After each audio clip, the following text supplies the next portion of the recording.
Sekarang saatnya baca komentar warga bumi. Let's go. Kita baca dulu komentar dari Saweria. Dari Bang Hadi. Bang, apakah erupsi kaldera Kikai merupakan erupsi terbesar dalam 10.000 tahun terakhir, bahkan erupsinya 2 kalinya Gunung Tambora? Gunung Kikai di Jepang, Gunung Japonese. Saya tidak punya datanya ya secara keseluruhan sampai 10, apalagi sampai 10.000 tahun terakhir di zaman Holocene. Tapi kalau berdasarkan risetnya dari Satoshi Shimura yang diterbitkan di jurnal Volcanology and Geothermal Research, itu erupsi dari Gunung Kikai pada sekitar 7.000 tahun yang lalu itu erupsinya mencapai 7 VI. Jadi ya sama dengan erupsi Tambora secara skala VI atau Volcanic Explosivity Index. Tapi kalau berdasarkan material yang diejekta atau yang dikeluarkan, berdasarkan riset ini menyatakan bahwa erupsi dari Gunung Kikai ini mengeluarkan DRE atau dense rock equivalent itu mencapai 133 sampai 183 km kubik. Nah, sementara kalau Tambora, datanya saya punya itu Tambora itu hanya mencapai Tambora 1815 itu hanya mencapai 33 km kubik. Tapi itu pun magma, belum dikonversi ke DRE ya. Biasanya kalau magma itu dikonversi ke DRE itu lebih kecil jadinya. Kalau berdasarkan ini tentu saja secara material itu jelas jauh lebih besar Kikai. Bahkan ya bukan 2 kali lipat lagi, berkali-kali lipat, 3-4 kali lipat, bahkan bisa 5 kali lipat. Tapi secara eksplosivitas itu selevel, cuma material yang diejekta atau yang dikeluarkan itu jauh berkali-kali lipat Kikai yang di Jepang ini. Cuma apakah itu erupsi terbesar pada 10.000 tahun terakhir? Saya tidak tahu. Tapi kalau berdasarkan riset ini dari Satoshi ini, dia juga menjelaskan bahwa kemungkinan erupsi dari kaldera Kikai ini merupakan erupsi terbesar di kala Holocene atau 11.000 tahun yang lalu sampai saat ini. Kemungkinan yang diketahui sampai saat ini kemungkinan ya ini kaldera Kikai. Nice, next dari Helmi GP, terus berkarya Bang. Thank you Bang. Next dari Armadan Arman. Bang Leko, apa jenis-jenis gempa sudah bisa terbaca oleh seismograf? Atau ada alat penunjang lain? Ajarin cara baca data seismograf Bang. Kalau seismograf saya kurang begitu paham ya. Tapi cuman gempa kan bisa dibedakan menjadi 3 ya. Gempa tektonik sama gempa vulkanik sama gempa buatan, alias ya bisa dari bom, bisa dari ledakan yang lainnya. Kalau tektonik, Badan Geologi itu mengeluarkan yang namanya itu peta seismotektonik Indonesia. Jadi peta itu menggabungkan antara geologi struktur dan juga data-data kegempaan di Indonesia.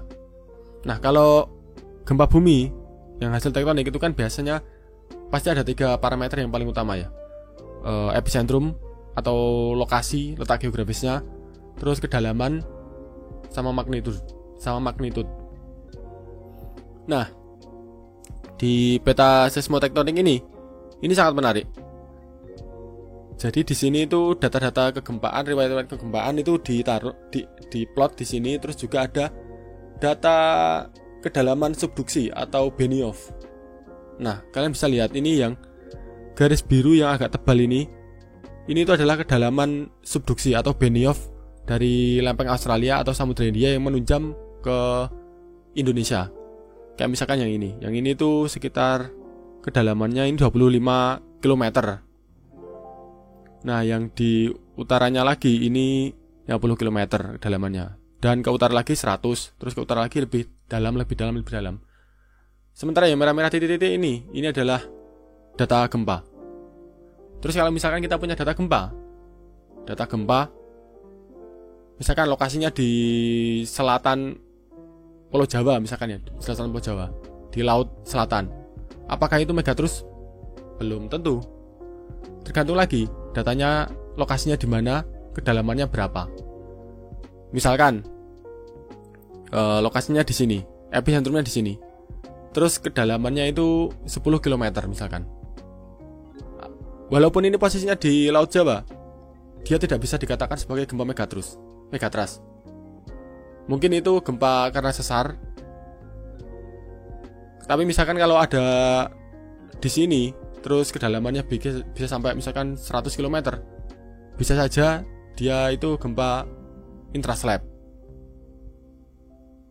Kecuali misalkan ada gempanya itu di sini, di dekat zona penunjam ini, di sini, terus kedalamannya misalkan cuma 10 km, ya ini berarti gempa megatrust, kemungkinan megatrust. Jadi tidak selalu gempa yang berada di laut Samudra Hindia itu adalah gempa megatrust. Bisa saja itu karena sesar atau intraslab.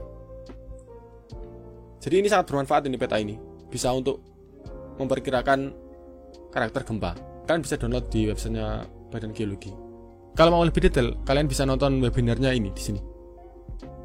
Kalian bisa nonton di sini. Itu dari PVMBG yang menjelaskan. Next. Dari anak geo buka kebum, bisa tidak berikan fakta geografi yang unik untuk aku teliti di daerah Muaro Jambi. Waduh, sementara belum ada dulu bang. Nanti kalau ada mungkin dibahas. Sementara belum. Next dari ngopi. Info lokasi. Dari Momo Ngantuk, semangat terus mas bro. Ya, terima kasih untuk semangatnya. Terima kasih untuk semua yang sudah dukung kita lewat Sawaria. Kalau ada yang mau dukung bisa lewat QR code di sini atau link di bawah. Thank you. Dari @rehan I4G6S, Bang, apakah zona Rembang itu apakah cuma berada di utara saja? Spesifiknya itu apakah lebih ke tengah? Ya, zona Rembang itu sistem stratigrafi untuk menggambarkan kondisi struktur di wilayah Pulau Jawa. Nah, zona Rembang itu memang hanya berada di bagian utara Jawa aja, terutama mulai dari wilayah Pati terus ke timur sampai ke Tuban dan berakhir di Gresik. Nah, zona Rembang itu menggambarkan daerah yang dataran tinggi atau pegunungan yang berada di utara Jawa, ya dari Pati sampai Gresik itu tadi. Nah, di selatan zona Rembang itu yang datarannya lebih datar, yang lebih flat, kayak di Kota Purwodadi, terus di sekitar Bojonegoro yang selatan yang datar itu namanya zona Randu Blatung. Nah, di selatannya lagi yang pegunungan kapur juga, mulai dari Kabupaten Semarang sampai ke timur sampai di sekitar Mojokerto, itu namanya zona Kendeng atau pegunungan Kendeng. Jadi antara zona Rembang dan pegunungan Kendeng itu dibatasi oleh zona Randu Blatung tadi. Sebenarnya Pulau Madura itu juga termasuk zona Rembang, cuma karena dia kepotong oleh Selat Madura jadi ya nggak diikutkan. Tapi sebenarnya ya basicnya termasuk zona Rembang juga. Jadi apakah zona Rembang itu cuma di utara? Ya di utara saja, dan spesifiknya itu di sekitar Jawa Timur dan Jawa Tengah. Kalau di tempat lain beda, kurang lebih gitu. Next dari @fubkid, Assalamualaikum, mau tanya bang, di antara Gunung Raung dan Kawah Ijen itu ada beberapa sinderkun. Apakah daerah tersebut merupakan sebuah lapangan vulkanik aktif? Kalau ngomongin Gunung Ijen dan Gunung Raung, berarti kita akan ngomongin Gunung Ijen Tua. Di belakang Gunung Ijen dan juga Gunung Raung itu kan ada struktur yang kayak melengkung, itu adalah sisa dari kaldera Ijen Tua yang sangat besar itu. Lebih besar dari kalderanya Bromo itu. Nah, di bagian selatannya itu dari barat ke timur itu kan ada kerucut-kerucut gunung api kan, seperti kayak gunung api yang berjejer mulai dari Gunung Suket, terus ke timur Gunung Marapi, terus berakhir di Gunung Ijen itu.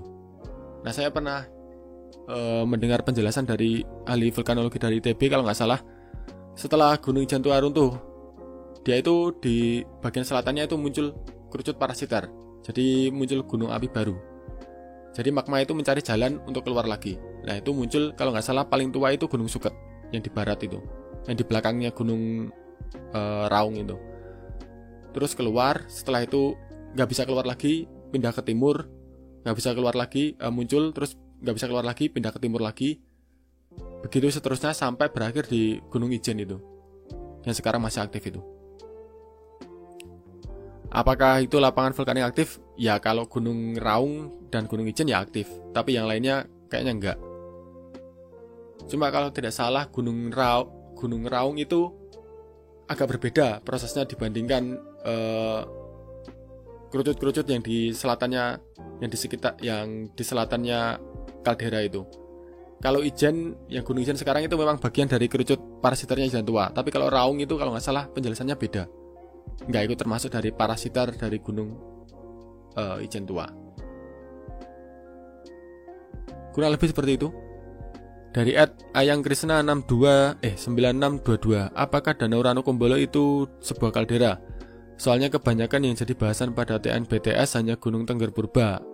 Apa ada Gunung Purba juga dekat dengan Ranukumbolo? Karena seperti ada bekas aliran lahar ke timur dan sekitarnya Danau Ranukumbolo seperti bekas kaldera. Mohon penjelasannya. Oke. Jadi bukan hanya Ranukumbolo. Jadi di sekitar Ranukumbolo kan kita bisa melihat, kalau di Google Earth itu di sekitarnya itu kayak ada tebing yang terjal yang mengelilingi. Nah, di sekitar itu termasuk Ranukumbolo itu adalah bekas kawah basicnya. Bekas kawah dari gunung api yang lebih tua dari Gunung Semeru. Kalau di geologi itu formasi geologinya disebut sebagai Gunung Jembangan, namanya Gunung Jembangan. Itu lebih tua dari Semeru. Kemudian mungkin aktivitas vulkannya selesai, terus gunung apinya pindah ke selatan lagi, yaitu di sekitar Cemoro Kandang itu kan juga dikelilingi kayak semacam kawah, bekas kawah atau mungkin kaldera, tapi kayaknya kawah sih, nggak sampai kaldera bentuknya sih. Nah itu adalah gunung, itu juga sisa kawah. Terus kalian lihat ada di yang dekatnya Kalimati ini kayak ada gunung, bukit-bukit ini namanya Gunung Kepolo. Nah itu sebenarnya juga sisa dari kerucut dari gunung api yang muncul setelah gunung api yang di area Ranukumbolo ini. Nah setelah itu baru muncul Semeru di selatannya itu. Jadi perjalanannya dari utara ke selatan. Yang paling mudah itu ya Semeru itu secara stratigrafi di peta geologi. Jadi mulai Gunung Jembangan, terus Gunung Kepolo, baru Gunung Semeru. Oke. Dari @vigalih22, Min, kok di sekitar Parangtritis ada sumber air panas yang bernama Parangmedang? Kok bisa terbentuk? Apakah di sekitar situ ada bekas gunung api purba? Di sekitar Parangtritis itu memang dulunya itu sekitar 20-10 juta tahun yang lalu itu memang bekas gunung api purba.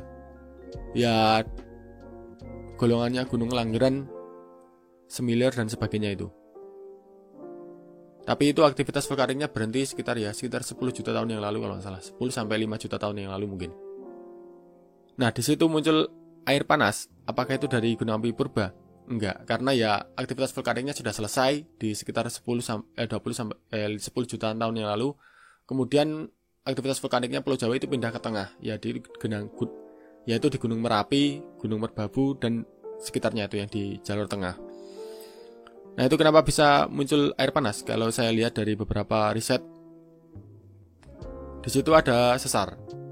Jadi ketika air masuk ke dalam bumi, itu terpengaruh namanya gradien geotermal. Gradien geotermal itu ketika kita masuk ke dalam bumi, itu suhunya semakin panas. Bukan semakin dingin, tapi semakin panas.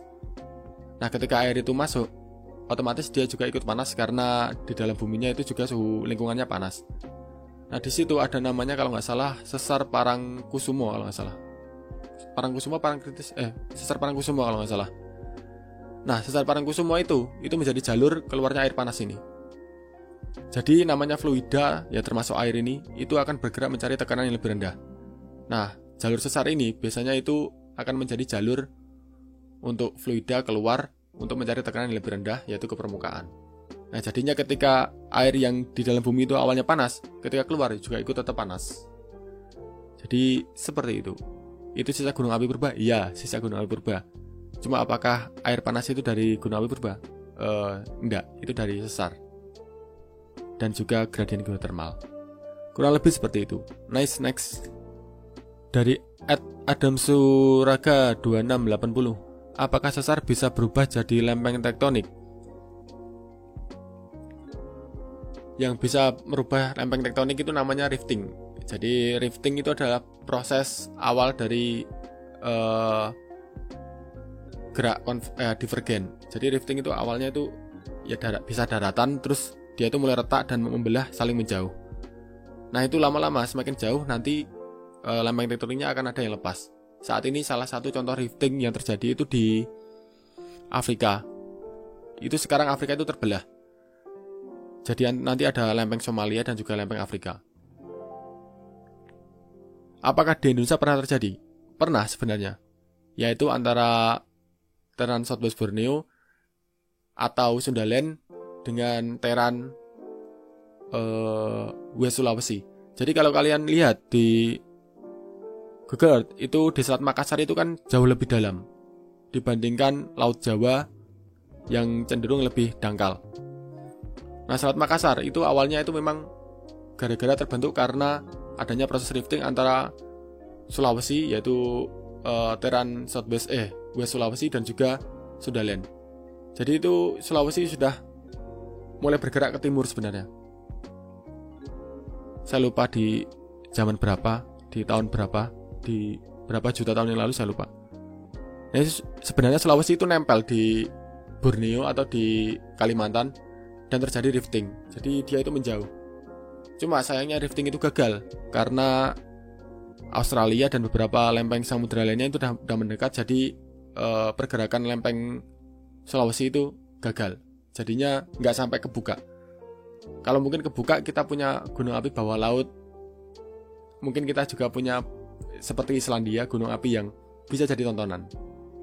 Sayangnya gagal.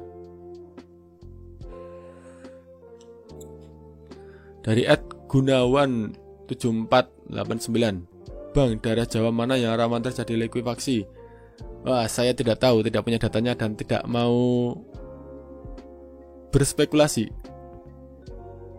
Kalau ada datanya akan saya omongkan, tapi kalau tidak ada ya gak berani. Next dari @tino_davuk 4219. Mau tanya bang, kenapa di Pulau Jawa sedikit sekali gambut, padahal pulau lain seperti Kalimantan, Sumatera, dan Papua banyak sekali gambut? Yang pertama, karena gunung api di Jawa itu berpindah, dan gunung api di Jawa itu sangat aktif. Sebenarnya agak kurang pas kalau kita membandingkan Kalimantan dengan Kalimantan, Papua, dan Jawa. Karena mereka aktivitas vulkaniknya itu sudah sangat lama sekali berhenti, mungkin di zaman Jurassik atau di zaman Kapur itu sudah nggak ada aktivitas vulkanik. Sementara di Jawa, aktivitas vulkaniknya itu baru muncul di sekitar Miosen atau di sekitar 30-an juta tahun yang lalu, dan sampai sekarang masih aktif. Yang mungkin agak pas dibandingkan itu antara Kalimantan dan antara Sumatera dan Jawa. Sumatera itu banyak gambutnya, banyak yang bagian yang timur atau bagian utara itu ada gambutnya. Kenapa bisa terbentuk gambut? Ya, Sumatera itu lebih tua dibandingkan Jawa, jauh lebih tua. Malah ya emang Sundaland paling awal itu ya Sumatera itu. Terus yang kedua, gunung api di Sumatera itu tidak pindah, yaitu di sekitar pegunungan Bukit Barisan itu setidaknya dia tidak pindah lah. Sekitar mungkin 20-30 juta tahun yang lalu itu tidak pindah ya, sampai sekarang masih di situ-situ aja. Nah di Jawa itu gunung apinya pindah, yang awalnya di selatan ya kayak Ngelanggeran dan sebagainya di pantai selatan. Terus sekitar 2,7 juta tahun yang lalu itu pindah ke tengah. Jadi aktivitas vulkaniknya itu sangat-sangat intens. Belum lagi masalah aktivitas tektonik juga sangat berpengaruh. Dan Pulau Jawa bisa dikatakan terangkatnya itu lebih akhir lah dibandingkan Kalimantan, apalagi Sumatera, ya jauh lagi. Kurang lebih seperti itu. Ya intinya karena aktivitas vulkanik di Pulau Jawa itu sangat aktif Dan juga jalurnya itu ada 2, jadi berpindah-pindah. Nggak tahu nanti pindah lagi atau enggak. Dari Anton Wagianto 7721, apakah sesar Semangko di Sumatera sama seperti sesar San Andreas di California?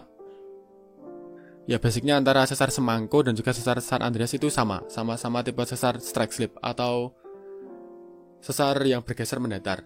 Cuma ya mungkin kalau spesifiknya bedanya kemana antara dextral atau sinistral ya itu beda lagi. Tapi basic tipikalnya sama, sesar geser mendatar. Dari Paji Anggoro, Bang, antara Pegunungan Kapur Utara dan Gunung Muria berarti dalam proses pembentukannya Pegunungan Kapur terlebih dahulu kemudian baru Gunung Muria kah? Dan apakah dahulu erupsi yang terjadi pada Gunung Muria mengakibatkan bagian kerucutnya hancur? Karena kalau dilihat dari arah timur, Gunung Muria di bagian puncak atas mirip dengan pegunungan yang memanjang dari selatan ke utara. Ya, Gunung Muria itu baru muncul setelah Pegunungan Kapur Utara itu terangkat. Keterangkatannya sekitar akhir Miosen kalau nggak salah, Pegunungan Kapur Utara itu. Terus Gunung Muria itu baru muncul di sekitar Pleistosen, ya mungkin di sekitar 2 jutaan tahun yang lalu. Kalau masalah erupsi dan lain-lain saya belum tahu karena nggak punya datanya dan nggak punya hasil risetnya, jadi saya tidak bisa menjawab. Gunung Muria dan juga ini sebenarnya ada 3 gunung yang muncul itu ya. Gunung Muria di bagian utara Jawa itu ya Gunung Muria itu, terus di utaranya Gunung Muria itu ada lagi Gunung Genuk namanya. Terus ke timur di Rembang yang bagian timur itu ada namanya Gunung Lasem, yaitu sejenis dan sezaman. Kurang lebih seperti itu. Nice, next. Dari Sukiman 357, Bang, kenapa Gunung Telomoyo dan Gunung Andong di Jateng dikategorikan gunung api, padahal tidak ada riwayat letusan, bekas kawah dan aktivitas vulkanik yang nampak di permukaan? Definisi gunung api itu apa? Definisi gunung api itu simpel, tempat keluarnya magma.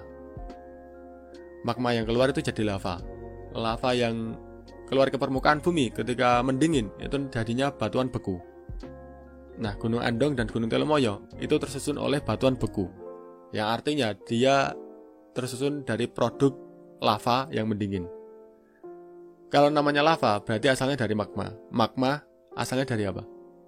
Ya dari dalam bumi. Tempat keluarnya magma disebut sebagai gunung api. Mau itu letusannya sekarang, dulu, atau kapanpun, pokoknya itu tempatnya keluar magma itu disebut gunung api. Mau itu bentuknya kerucut, bentuknya perisai, bentuknya kayak leleran, itu tetap namanya gunung api. Kalau ketemu batuan beku, di situ ada gunung isinya batuan beku, yaitu tetap dikategorikan gunung api. Ya simpelnya itu. Gunung Andong tubuhnya tersusun dari batuan beku, ya berarti itu sisa gunung api. Simpel. Oke. Dari Panji Ageng 608, Bang, apa benar adanya air terjun bisa jadi indikasi daerah tersebut berupa sesar? Air terjun bisa terbentuk di sesar? Ya bisa. Tapi apakah air terjun itu petunjuk adanya sesar? Ya enggak juga. Bisa paham? Ya tetap harus dilihat kondisi geologinya, kondisi batuannya, strukturnya, terus ya penciri-penciri karakter-karakter sesarnya di sana ada atau tidak. Jadi tidak bisa dijadikan patokan. Nice, next. Dari @gmp cool r4g, apakah eksplosif lereng lebih berbahaya daripada eksplosif puncak? Bisa kasih contohnya, Bang? Let go. Apakah erupsi samping atau flank eruption itu bisa lebih berbahaya daripada erupsi puncak? Tergantung bahayanya di level apa. Kalau level regional atau yang di sekitar lereng, ya jelas erupsi flank atau erupsi lereng itu jauh lebih berbahaya, karena dia bisa meruntuhkan tubuh gunung apinya dan terjadi namanya debris avalanche atau longsoran yang sangat besar, dan itu ya sangat berbahaya karena akan terjadi dan menggulung lereng di mana lokasi erupsinya terjadi ke bawah. Contohnya, salah satu contohnya itu yang paling baru itu erupsi dari St. Helen. Kalian bisa coba cari videonya di YouTube. Erupsi St. Helen tahun, lupa saya tahun berapa, ada videonya kok. Kalau di Indonesia apa pernah terjadi? Pernah. beberapa gunung api pernah terjadi. Contohnya di Jawa Barat. Kalian bisa lihat di Gunung Galunggung itu kan terlihat terbuka kan ke bagian timur itu. Kayak ada lembah yang posisinya sangat lebar. Itu adalah sisa-sisa dari bekas dari erupsi Samping yang meruntuhkan tubuh bagian timurnya. Nah, di bagian bawah di kaki-kaki Gunung Galunggung, kalian akan menemukan ada bukit-bukit kecil yang sangat banyak sekali. Di sekitar Situs Gede dan sebagainya itu kan ada kayak bukit-bukit kecil yang banyak sekali.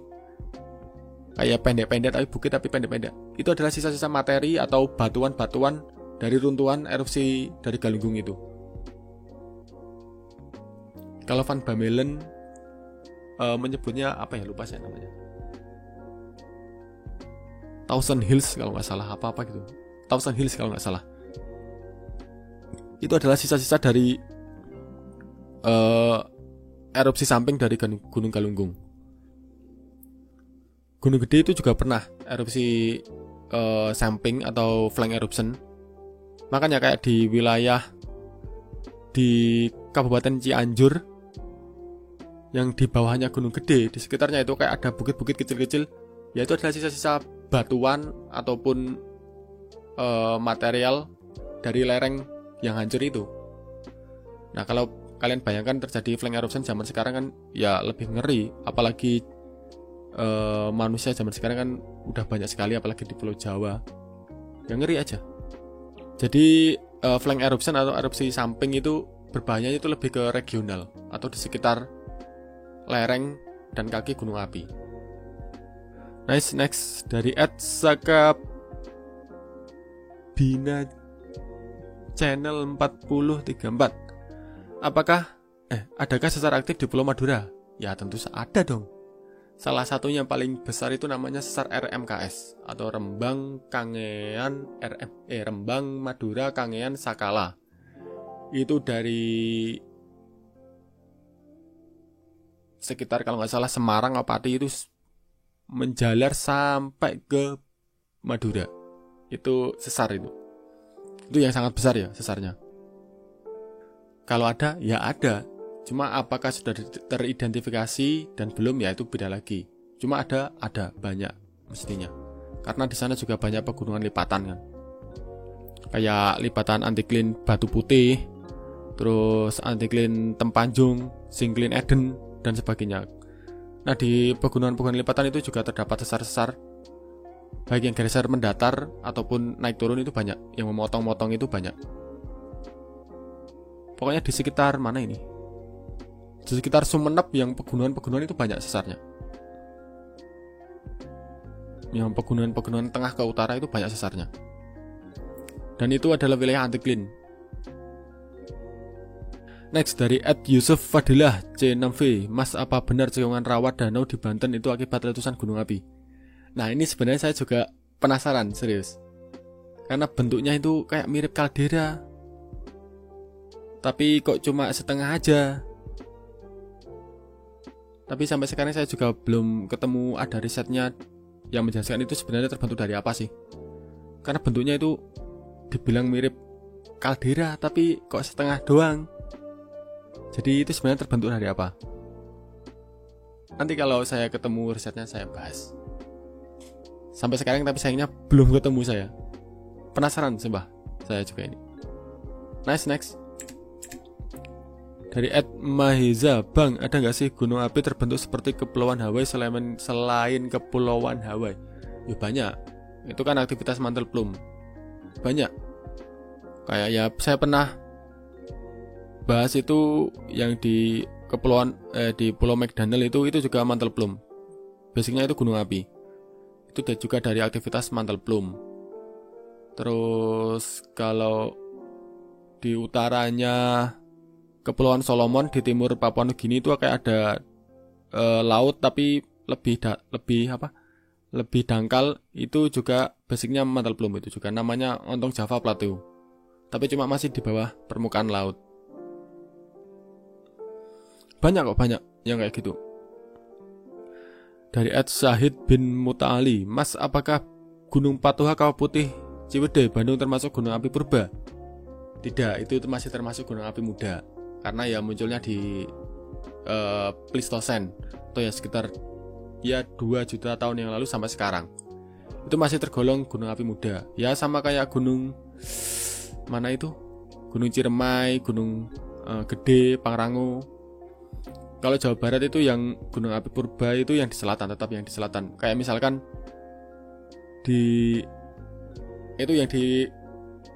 yang di Cakaralam Pangandaran itu yang kayak pulau tapi yang masih nyambung itu adalah sisa tubuh gunung api purba. Walaupun sebagian sudah tertutup oleh terumbu karang atau batu gamping yang lebih muda, tapi itu sisa dari tubuh-tubuh gunung api purba. Jadi gunung api purba di Pulau Jawa itu tetap di selatan, bukan di tengah. Kalau Kaupatuha itu kan di tengah hitungannya masih. Itu tetap gunung api muda. Jadi yang muncul di kuarter atau di sekitar Pleistosen Holosen, yaitu sekitar 2 juta tahun yang lalu sampai saat ini. Ini masih zaman kuarter. Gitu ya. Tetap gunung api muda. Nice, next. Bang, apakah tanah di bawah lumpur Lapindo bisa longsor dan ambles? Let go. Kalau ambles bisa. Kalau sudah mengeluarkan lumpurnya terlalu banyak itu ya di sekitarnya itu bisa terjadi amblesan. Tapi ya jangan bayangkan amblesan langsung bles, itu enggak ya, pasti pelan-pelan. Karena umumnya di gunung api lumpur pasti seperti itu. Karena ya basicnya yang dalam dikeluarkan, otomatis kan atasnya semakin berat, dan sementara yang bagian bawah itu kan kosong, ya otomatis akan sedikit demi sedikit nanti akan ambles. Jadi kayak membentuk semacam kaldera gitu. Tapi ya butuh waktu yang sangat panjang. Tapi kalau ambles pasti. Kurang lebih seperti itu. Nah, snack dari @Juliano6384. Kenapa ya zaman dulu sebuah gunung api kalau meletup erupsi langsung merubah bentuk atau hilang pucuknya? Beda dengan sekarang, tidak bermaksud minta letusan seperti itu, hanya sebuah pertanyaan, kenapa bisa? Ya enggak sih, ya sama aja sebenarnya. Kalau kamu ingat erupsi Krakatau yang tahun kemarin aja, 2018 kalau nggak salah, itu kan sampai tubuhnya hancur, hilang, kerucutnya itu hilang. Dan itu terjadi zaman sekarang. Tubuhnya hilang walaupun sekarang muncul lagi kan. Sebenarnya bukan masalah zaman lalu, zaman dulu, zaman sekarang. Cuma umur manusia itu terlalu pendek. Gak bisa menyaksikan fenomena yang aneh-aneh, itu gak bisa. Berapa sih umur manusia? 100 tahun. Sementara kejadian erupsi yang hebat itu, ya kalau gak salah ada riset yang menyatakan erupsi yang di atas 6 itu mungkin hanya terjadi sekitar 100 tahun itu sekali. Kalau yang sampai 7-8 itu malah berapa ribu tahun baru muncul sekali. Umur kita itu terlalu pendek, men. Jangan merasa kita bisa menyaksikan banyak hal. Gunung api yang sekarang aktif itu rata-rata usianya udah sekitar 2 jutaan tahun. Umur kita berapa? 60, 70 udah koit. Sebenarnya sama aja. Cuma ya tergantung juga evolusi dari magmanya itu. Karena magma dari gunung api itu berevolusi. Nah, Krakatau itu yang evolusi magmanya masih sangat lama, usianya masih sangat lama. Jadi ya kita akan menyaksikan berbagai bencana yang diciptakan oleh Gunung Krakatau. Dah gitu aja, ternyata cukup panjang dan cukup banyak. Dan masih banyak lagi. Tapi ya nanti kita lanjutkan di waktu yang lain. Terima kasih, see you next time. Woo!